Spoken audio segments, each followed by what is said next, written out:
So here are the 10 reasons why most people are broke, don't have money. So I want you to do is keep score, please, if you will. Okay, now 10, if you give yourself a 10, that means that you kind of really have this skill, which is a negative thing, this trait that's negative. And just this, I'm not going to ask to see it. No one's going to, you're going to total it up for your own knowledge, so you know exactly where you are. You know what you need to learn. It's not for anybody but you. But get honest with yourself right now. Let's go through these here, and I'll give you some insight into why these things are so destructive. And if you see that you have any of these things in your own life, you'll know you have to work on them. Good or good? Yes? Okay, excellent. So here we go. People are unable to manage their state. Now, this is your physiological, emotional state, and what it is, it's how you feel in the moment. You could be the most talented person in the world, the best business person in the world, the best athlete, and I work with lots of athletes, by the way. The best athlete in the world doesn't matter. The best parent in the world. But if you're in a disempowered, emotional state, you can't do shit. You can't do anything. Here are the empowering states for business. Certainty, confidence, clarity, courage, conviction, ambition, passion. Disempowering states for business. Overwhelm, uncertainty, fear. Those things destroy you. Now, we can't manage our state all the time. You're not a robot. You know, I try this stuff. I'm pretty good at this, but believe me, I fall out of state all the time. But that skill, that in the moment when it matters, when it really comes down to it, can you manage your state? Or do you spend the bulk of your time in disempowered states, feeling overwhelmed, fearful of the future, pissed off, angry? Okay, give yourself a 10 if you feel like that all the time, and a 1 if you never feel like that.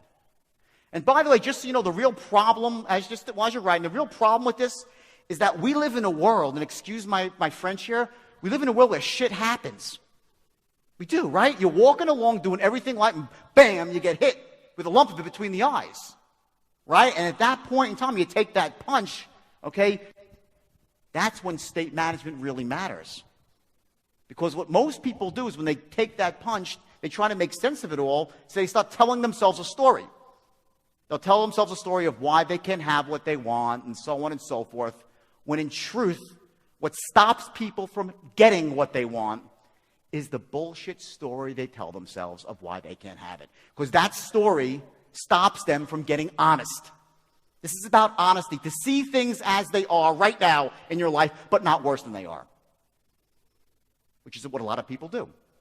Then to see things better than they are and develop a plan to get there. And that's exactly what the straight line does. Imagine the straight line for a second. Your life is a map, right? I love this so much. I'm going to leave it there for a while. I love it, okay? Imagine your life is a map, okay? This is where you want to get to, your goal, wealth and success. Who here wants to be wealthy and successful? Raise your hand and say aye. Everyone. Anybody not want to be wealthy and successful?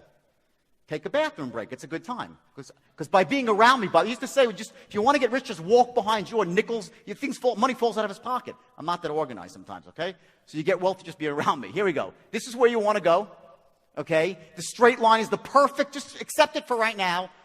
Put the skepticism down for a second. Imagine the straight line being the perfect way to get to where you want to go. And you know me, let's say you knew me for 3 or 4 years, and you'd seen all the people I've turned into millionaires, all the money I've made for people. You really knew the kind of guy I was, my altruistic sensibilities, despite the fact that I made huge mistakes in the past. I'm not a perfect person. But just imagine for right this moment that you knew everything I was saying was true. The straight line was the perfect formula. Let me tell you something. If you don't have a starting point, I can't draw a map for you. The straight line goes nowhere without a starting point. What you need to do is get honest with yourself, see things as they are, not worse than they are, then see them better than they are, develop a plan to get there, and this is your goal, your vision for the future. Make sense? Yes or yes? Okay, great. Give yourself a score. Next reason people are broke, they set impotent goals. Here's the deal. And you're going to know this is true when you hear it because it's a basic truth of life. The reason that most people are not successful or not wealthy is not because they set their goals too high and miss them. It's because they set them too low and hit them. Get that? It's not because you set your goals too high and miss. You set your goals too low and you hit them. And you get caught up in the average daily struggle of averagism and mediocrity. That's what kills people. Everybody raise your hand for a second, please. Raise your hand. Now raise it as high as you can. I'm going to crouch so I can see. Okay? Now just raise it a bit higher, everyone. Higher. Why the hell did that happen? I say raise it as high as you can. And everyone says, okay, then a little bit higher. Okay, well, if you really mean it, right? You get it? It's that extra inch. That's where you want to set your goal. Not pie in the sky and out of control like it's never going to happen. Because that's a load of crap too. People that set those sort of goals, they abandon those goals. And I'll get to that later. But the idea here is you want to set the goals just above your comfort zone. So now think about it for a second. Think about your goals right now. How do you set them? Are you setting them very low and hitting them? If that's the case, then give yourself a 10. Are you setting goals that don't inspire you? Some people set goals that might be high, but they're crappy goals. They're not the sort of goals that make you jump out of bed in the morning, make you want to go to work for yourself, to secure the future, not just for you, but for your family. So you don't have to compromise or acquiesce to anybody unless you love them, unless you want to. That's freedom. You know, money's just a mechanism to get there. I look at myself as a guy who helps people solve the money problem. Get it? So give yourself a score. I love this one. They subscribe to The Secret. What a load of crap this is. Hello? I read this book because I was in disbelief because people would tell, here's the strategy for success of The Secret, right? Go into your house and into a quiet room and you close the lights, draw the shades, and sit on a couch and visualize a big fat check. 25 G's, $1,000 US, okay, with your name on it. And I want you to imagine that check and just make that check go bigger in your mind and make it real, more real, and just put it out into the ether of the universe and the law of attraction will take hold. Just think about it. Bullshit, right? Hello? If that's your strategy for success, the only thing that will show up in your mailbox is not the check, it's a freaking eviction notice from your landlord. They'll be towing away your car. Your wife or your husband will be over the next door neighbor, and you'll be still saying, where's the check? Where's the check? Where's... Okay? The Secret is a load of crap. Okay? Do I believe in manifestation? Yeah! Damn straight I do. But you got to take action. I'm one of those unfortunate people. I tried it. I really did. I swear I tried it. Because I read the book and said, well, let me try, you know? So I sat there and I prayed for the check. Never came. But when I went out and started taking action, guess what? The check came with an extra couple of zeros attached to it. So if you're the sort of person, no judgment being passed here, just a little judgment being passed, that subscribes to The Secret, give yourself a big fat 10. And if you subscribe to the world of action, give yourself a 1.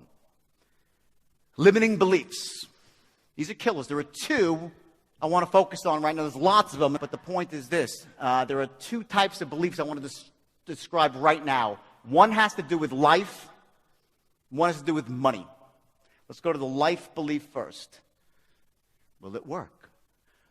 Poor people believe they are creatures of circumstance.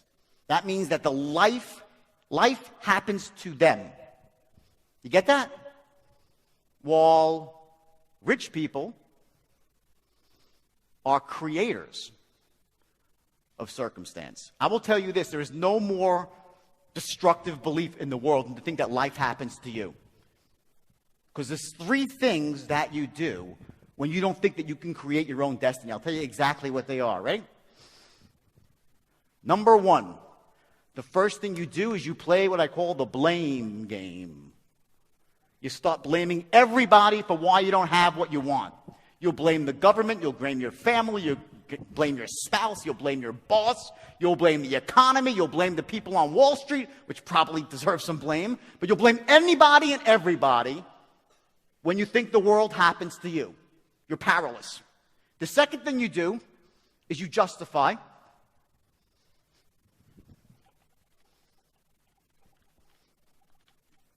It is because the economy stinks. It's because people are unfair to me. It's because money doesn't really matter anyway. Bullshit. You all know that. I live on love alone. Really? Go bring that to the bank and pay the rent. Hello, okay? I love love. I'm in love. I'm the greatest woman in the world. I'm going to get married next year. for the third time, unfortunately, but I'm getting married next year. Great woman. So I know that, but money's money, right? They justify. Third, and this is the worst one of all, so write it down in big letters. They complain. I hate these people. You know why? I'll tell you why. Because I do believe in some laws of the universe. I do. And one of them is that what you focus on expands, gets bigger, and what you focus on, you attract because you move towards it. If you're focusing on something, you attract. So here's what happens. When you're complaining, what are you focusing on? All the shit in your life. So guess what happens to you? You become a giant shit magnet. Get the picture? I don't want to be around because they attracted to you. You got to get away from them because when you hear someone complaining, it might hit you too. And it's the worst of all. That's what complaining does. So if you're a person that believes that, you're a creature of circumstance, life happens to you, good luck.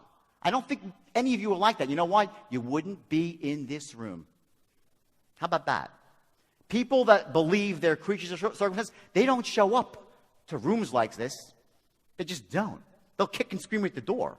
Like the exorcist, if you bring in like the devil into church or something, right? They'll just leave it, forget about it, it's done. They won't come into rooms like this. So you're probably pretty safe on that one. Let's go to the next belief. Poor people think money doesn't matter. Rich people value money. They know it does matter. Okay, again, I said it before. We live in a world where money matters. Now, is it the be-all, end-all? No. But money is a beautiful, wonderful thing. When you have money, you can do great things. You can help other people. You can retire your parents, take care of your children, travel, have freedom to do the things you want to do. Money won't make you happy, but a lack of it, and I've been there, by the way. I've been broke and bankrupt in my life. Not that long ago, about 10 years ago. A lack of money could be a passport to misery. So I say solve the money problem and then look for the higher things afterwards. So real quick, give yourself a score for that one. So here's one of the things that's ironic. I don't come from the seminar world. I come from the real world. I come from Wall Street. I come from the world of business. And I never met so many people who claim to be life coaches in my life. Everyone's a life coach or a business coach or a success coach. And most of them have never done anything. Okay, so you got to be careful. Who do you choose as your mentor? Typically, the people with no money are very quick to offer their advice. True or true? Say it louder. True or true? Damn straight it's true, okay? So be careful who you choose. Now, also, I've chosen some really crappy mentors too, but they were rich. Here's one. Remember I said greed is good in my opening reel? The movie studio loved that. What Gordon Gekko is saying there, he's saying greed is good. Greed cuts through. Greed clarifies. And I was 24 years old when I heard him say that. I heard him say, rip their skulls out and stuff it in a garbage compactor, right? I don't remember some of the lines. They were great lines, right? The problem is I took some of this stuff to heart. And I thought greed was good. And the truth is this. Greed is not good. Ambition is good. I got to crouch so I can see you. The lights are so bright. Ambition is good. Passion is good. Greed is destructive. The first thing that happens when you get greedy, and I know firsthand, is ethics go flying out the window. It becomes about making as much as you can, as fast as you can, and you do not care who gets hurt along the way. So be careful the mentors that you choose. Don't choose the slubby fat guy in his undershirt with the whiskers on his chin who's never done anything but been a bum. A lot of those people on the phone, they're life coaches. You don't know who's on the other end of the phone on the internet, right?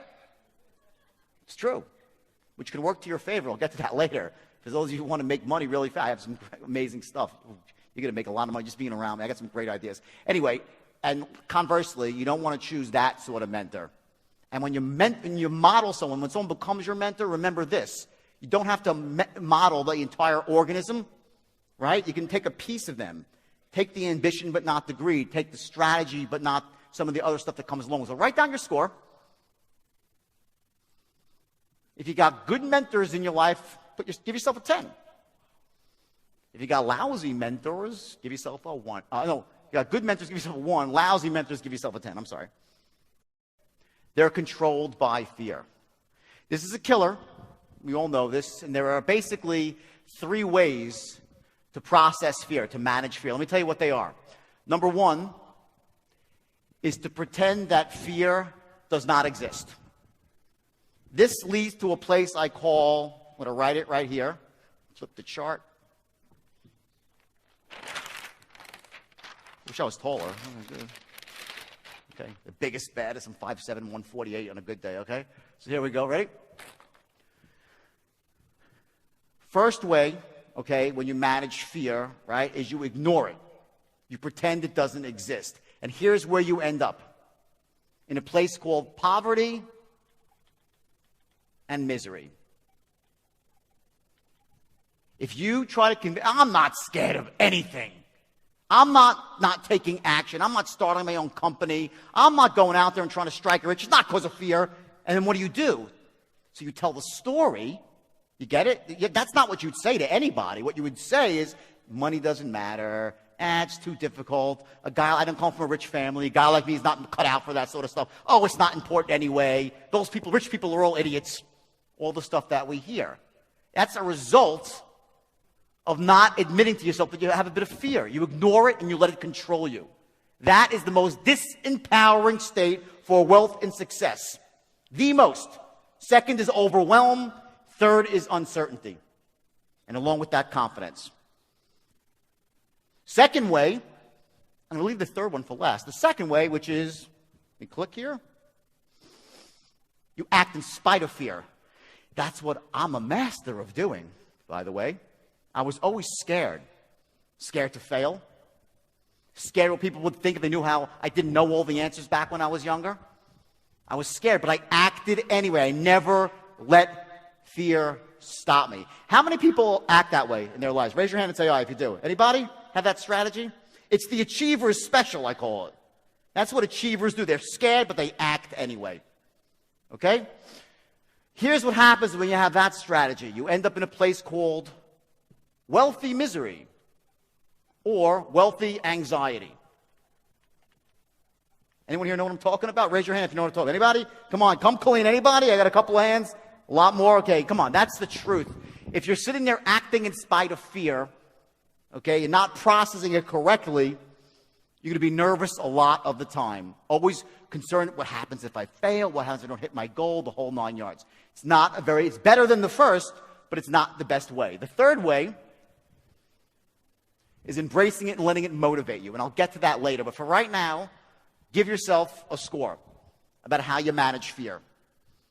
Do you have the achiever's mentality, where you process fear, but you act, but you're scared all the time or nervous? A lot of people like that. Give yourself a score. This is what poor people always do. They try to come up with something spectacular, something new and novel. Okay, that's the biggest trap ever. The opposite is true. You need a proven system. That's why I developed the straight line system out of desperation, because I had 100 companies that were suffering. I needed a way that was basically really, really simple for anybody to run a company, anyone to get wealthy personally. Great quote, Warren Buffett, one of my mentors. Seen him 3 times, and I read all his books. Brilliant. Ever know Warren Buffett? Yes or yes? Yes? Okay. He said, when I buy a business, I want to make sure the systems are so good that even an idiot can run it. Because sooner or later, one will. Okay? So, when you go out there and try to earn money in the past or right now, are you using a proven system, or are you trying to reinvent the wheel? If you're trying to reinvent the wheel, give yourself a big fat 10. If you're using a system, simple, proven, effective, give yourself a 1. This is going to be like golf. The lower, the better. It's a golf score. They're lousy at business. Manchester Farms Meat and Seafood. That was my first business. I started when I was 21 years old. In fact, I started my first business really when I was 9 in a paper route, knocking on doors, expanding my paper route. I made good money when I was 9. When I was 12, I started shoveling driveways after snowstorms, making $20 a pop. Doing pretty good after snowstorms. In Kuala Lumpur, you'd go out of business real quick. Not a lot of snow around here. When I was 16 and a half, I hit it big for the first time. And I was going down to, this would do really well in Kuala Lumpur. I would go to the local beach when it was hot during the summer, and there was a long walk to the concession stand, and I'd go with an Italian, a cooler with Italian ices, chipwiches, and fudgicles. And I started making big money, $600 per day when I was 16 years old. I was making $20,000 to $30,000 every summer in 2.5 months, and I used that money to put myself through college. My parents didn't have money. I put myself through school working on the beach. My friends were making $1.50 an hour. I was making $600 per day. Best business in the world. Ice cost me 7 cents, sold it for $1. At the end of the day, whatever they didn't sell, it would melt. I didn't care. No cost of goods sold. Who's in business, by the way? You know that's a great thing, right? Great thing, okay? The problem happened with that Manchester Farms Meat and Seafood, which was my first real business in the real world. Can we put that slide up, please, of the seafood? I started that company, I started that company from scratch with 1 truck. I answered a blind ad in the paper, and I worked for someone else's company for about 2 weeks, figured it out on my own, bought my first truck, and started going door to door selling meat and seafood. Within 7 months, I had 26 trucks on the road and was a millionaire, 21 years old. And I was making money. I bought a beautiful red Porsche, met my first wife, we got married, everything was got a pocket full of money, it was great. Problem?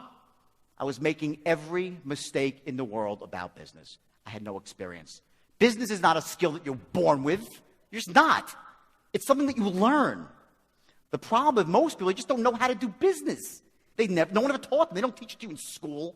Business 101, bullshit. That's not real world business. That's theoretical. You might get this. I'm not a theoretical sort of guy. Just not. I'm a guy that lives in the real world. Everything I do is real world, works, been proven. So business 101 in college, it's great for some, basic stuff. It doesn't translate. I took business courses in college. I went into that business and I got buried. I thought I was a millionaire. I was actually growing on credit. I overexpanded. I was undercapitalized. And bam, just like that, I was out of business and bankrupt at 23. Lost everything. Even my red Porsche. I had a tear trickled down my arm, and they took my Porsche away with a hook on a tow truck. Worst day of my life up to that point. And that's why I went down to Wall Street. Because in my town in New York, when you want to make a lot of money, and you're young, and you're ambitious, and you can sell, you go to Wall Street. I knew some people making a lot of money there. I said, if they can make $1 million a year, I can make $50 million a year. And I was right. That was my path to Wall Street, through the meat business. So give yourself a score. And by the way, if you don't have business experience, guess what? There's nothing to be ashamed of at all. You're not born with this stuff. Someone's got to teach you. Someone's got to show you the ropes. That's it. No big deal. This is the easiest one to master. Because business is very, very easy once you know how. And so is making money. So give yourself a score. 10 if you don't really have any business skills. Or give yourself a 1 if you're really sharp. You know all the stuff. You know about marketing, sales. You know about operations, how to negotiate. You know how to position yourself in a certain way there's a brand. You know how to use OPM. I love this one. OPM. Back to this one. Other people's money. You must master this. It's my specialty. You could be, they say to me, Jordan, this is what they said in the newspaper. You can Google me, you get a good laugh. I got a lot of Google stuff, okay? Thousands and thousands of entries. They said if you flush Jordan down the toilet bowl, he'd come up with a plumber's license. You get that? Good or good? You want to know why? OPM. You could drop me anywhere. I will persuade someone to invest in me. And I'll show you how to do it. It's really easy once you know how. And they make money with me. Because I have the business skills and I have the straight line system. I can always make money in business. Do I fail once in a while? Yeah. Of course I do. Failure is part of the game. But with the straight line, you pick yourself back up. You know where you are. You have an outcome. And you keep going towards it. So give yourself a score on the business front.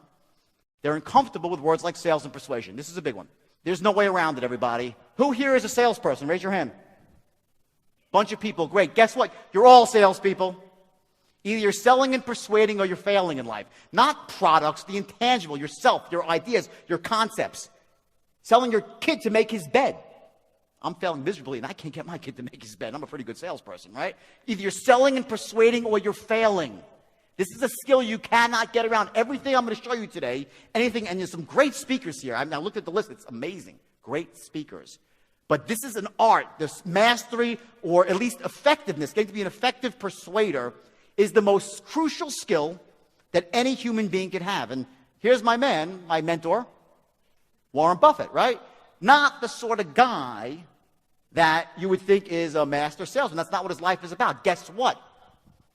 It's the single most important skill Warren Buffett has. And he said it publicly on numerous occasions. But the point is still the same. You have to learn not to be a master salesperson. That's not what it's about, or a hardcore salesperson. You have to become an effective persuader so you can share your ideas, your concepts, your visions with other people. And they'll follow you because you can show the value that you have as a human being. You could have all the value in the world as a person. You could be the smartest person. You could have the cure for cancer. You could have the next great computer chip, anything in the world. If you don't have the power to persuade, to make your thoughts known, to influence others, you can't do anything about it. You're failing in life. Originally, the first thing I came up with was a straight line. It was persuasion, straight line sales system. And it revolutionized Wall Street. To this day, by the way, every major brokerage firm uses my system. Everyone. It's the most effective way to close any human being who is closable. And I'll show it to you very, very briefly. It takes a little bit longer than 10 minutes. But when I come back here for a few days, you will learn it. It's the simplest thing. If you're scared of selling, or this is not even something like selling. It's just simply going through emotions and taking someone from this point to that point in a very logical way. No pressure at all. It's the most effective way to sell. So give yourself a score. And be honest with this one, because this is the killer of a lot of people when they say, oh, I don't like sales or persuasion. Just be honest with yourself here. Give yourself a score. 10 if you hate persuasion, think it's evil. And give yourself a 1 if you're really, really good at it and you thrive with it. The biggest one of all, they slave their lives away for a paycheck. This is why most people are broke. They work for somebody else. There's no way around this. It's very simple. There's just no way around it. If you work for somebody else, there are a couple of exceptions. I'll tell you what they are. Number 1 is if you're a commission salesperson working on heavy commission. That's one way around it. Second way is if you work in a certain industry like banking, investment banking, where you can leverage off of a huge company's assets, like a Goldman Sachs or a Citibank or one of the Kuala Lumpur Bank, whatever it might be locally here. There's very few exceptions. Other than that, if you really want to get ahead in life, you have to own your own business. Now, I'm not saying you got to go out and quit your job right now. Absolutely not. I would never tell a human being to do that. When I mentor people, that's not what the straight line's not about that. What it's about is showing you how to start a business that allows you to do it without quitting your current job. That's what it's about. Without having to put up a lot of money. And if you need any money, you learn how to raise it like that. Not borrow it, raise it. Real cheaply. But at some point in time, if you want to get wealthy, and just please, again, if there's probably one other thing besides that formula that you take away from this today, you have to get into your own business. I sincerely mean that from the bottom of my heart. You have to do it at some point in time if you want to get wealthy, or else you're a pawn in someone else's game of chess.